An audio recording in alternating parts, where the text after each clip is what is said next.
afternoon, ladies and gentlemen.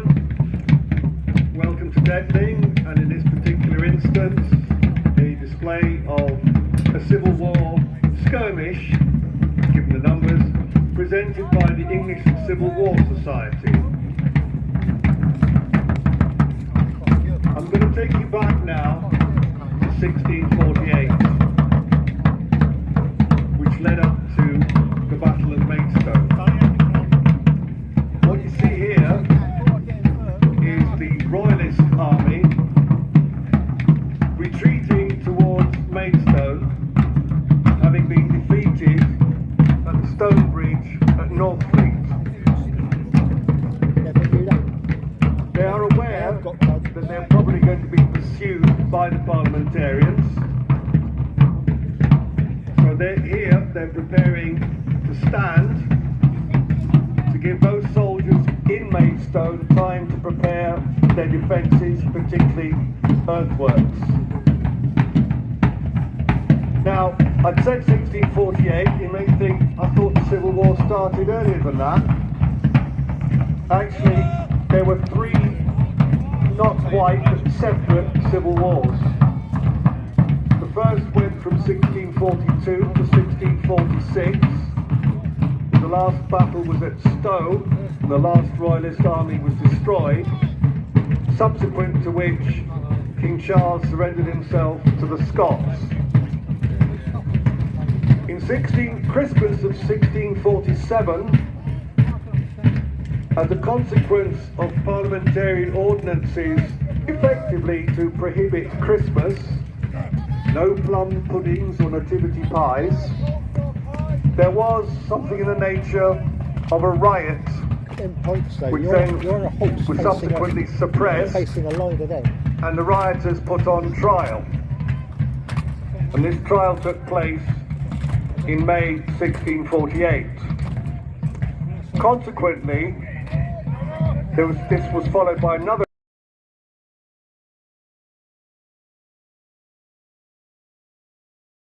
of the parliamentarian army.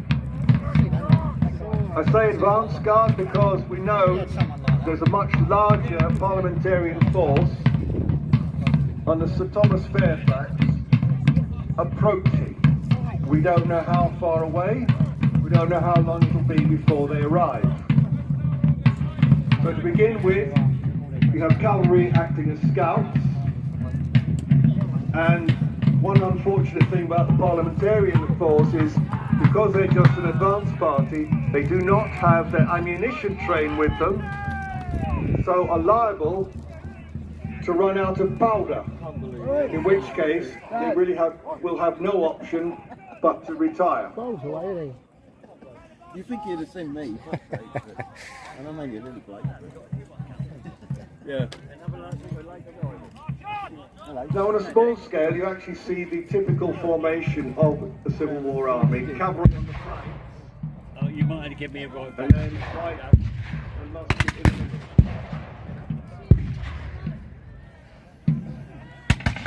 I think you come up on the bike.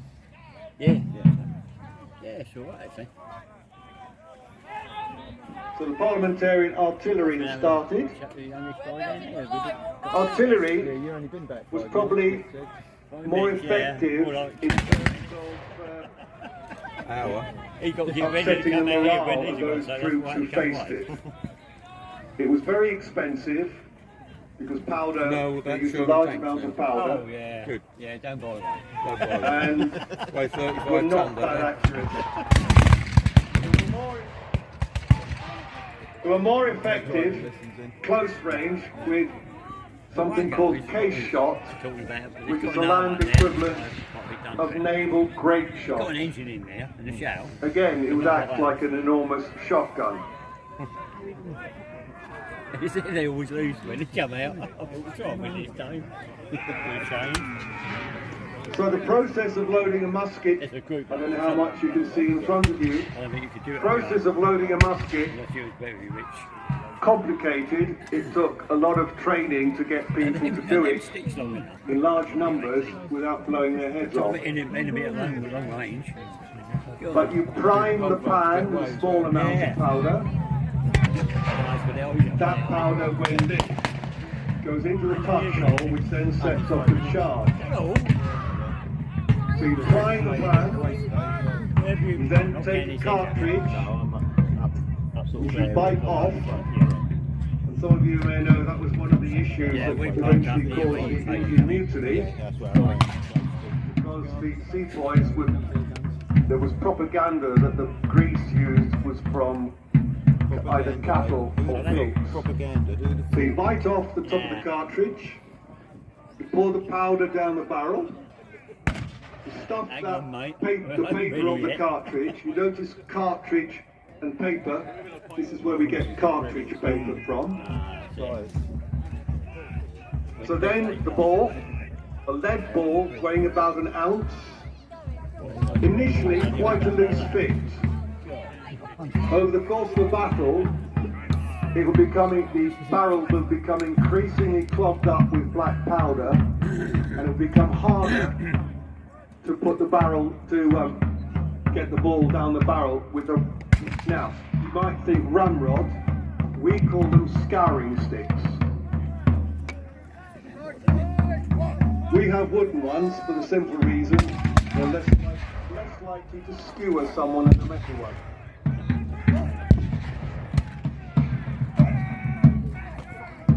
And then go through the whole process again. The trigger makes sure that the match touches the pan and touches off the powder. Now you may have heard of hang fire as a metaphorical expression, but that actually refers to the fact that sometimes you were waiting for the charge still to go off, and sometimes that could take as much as half a minute. So you certainly didn't start looking down the barrel. Okay, the pipes now are engaged in point of pipe. Literally, as a body, the pipe heads are pointed straight at the opposition.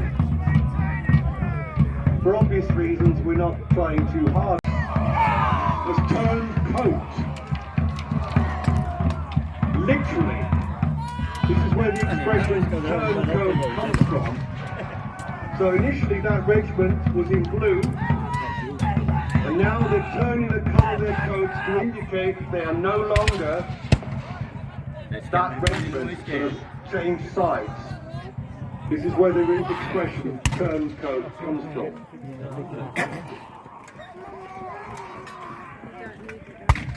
You may also notice that you've got regiments in red on both sides.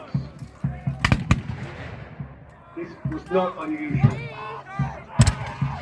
During the First Civil War, there were red, blue, black, green, yellow, white regiments on both sides. What colour they were depended on what colour cloth was locally available.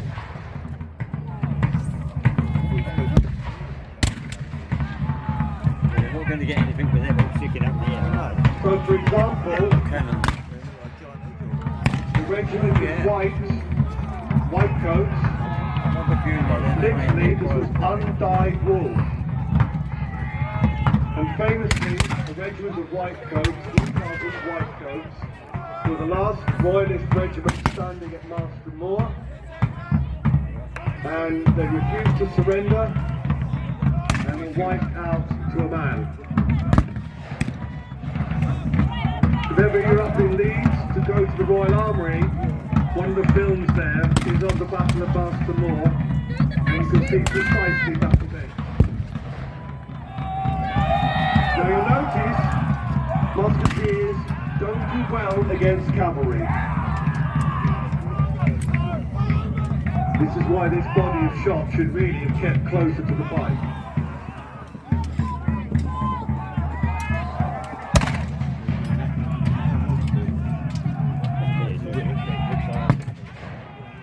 There, with that red regiment, you see his Shiltron. There's no movies about the English Civil War though. Fend off. No movies about the English Civil War. You've got the American Civil War. There's a mishmash of weapons. In 1945, leading up to gunpowder 1945, weapons Parliament as well as created gunpowder what's weapons. known as a new model army, or according to the Royalists, the new Nodal army. It's basically mocking your enemy. But this is where the traditional British regiment started.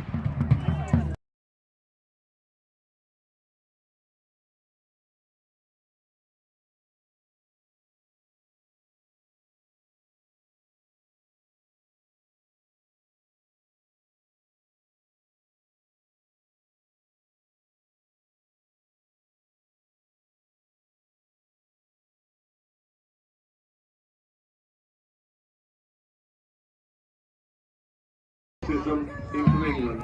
He wasn't, but his emphasis on the ritual in the church and the policies of his Archbishop of Canterbury made it very much look as if he favoured Catholicism. So those counties that were largely Puritan, this was absolute anathema. So that's one reason. Bear in mind also that Catholicism in Scotland. Rather stupidly, the Scots were forewarned, and as a consequence there was a riot in St Giles's Church in Edinburgh. Charles, believing in divine right, basically tried to impose the prayer book by force. So in 1639 an army was sent, an English army was sent into Scotland, and that ended in a stalemate. The person setting the gun off is far enough away to A, not get burnt, and B, not get run over the wheels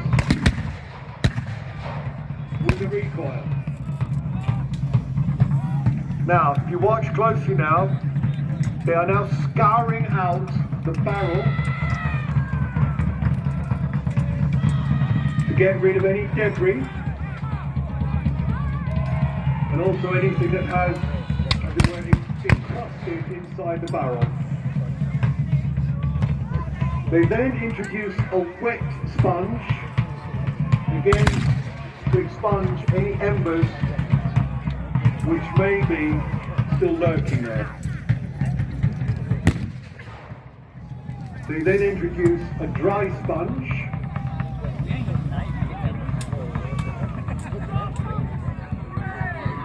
and when they've completed that,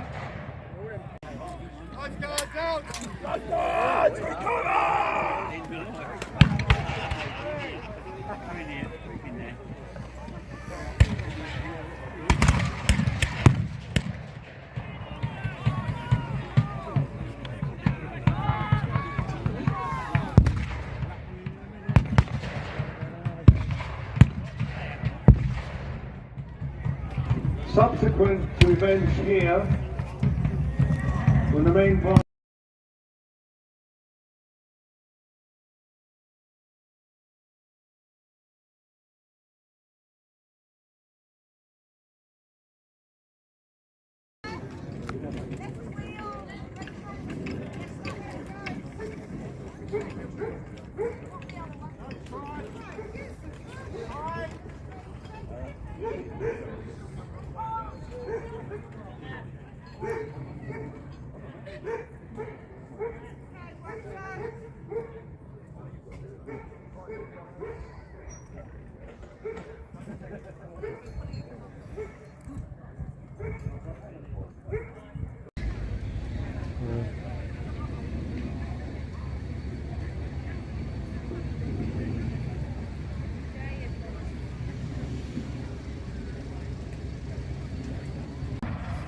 fire is exchanged.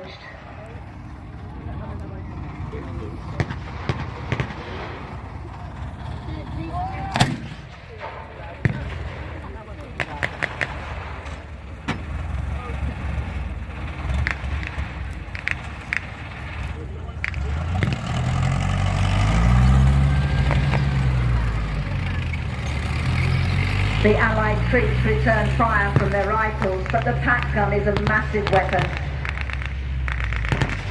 storming towards them, and more German troops are following. A radio message has gone back, the Kugelwagen.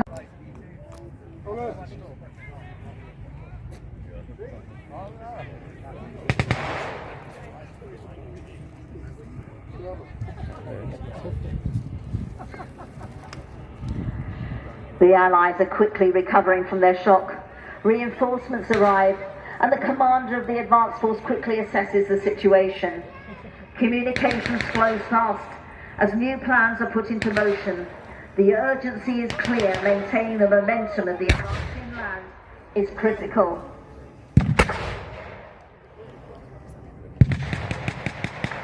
The Allies are firing 25-pounder guns towards the farm. Overhead, we can see a spotter plane has come. Is this supporting the Allies, or is this supporting the Germans?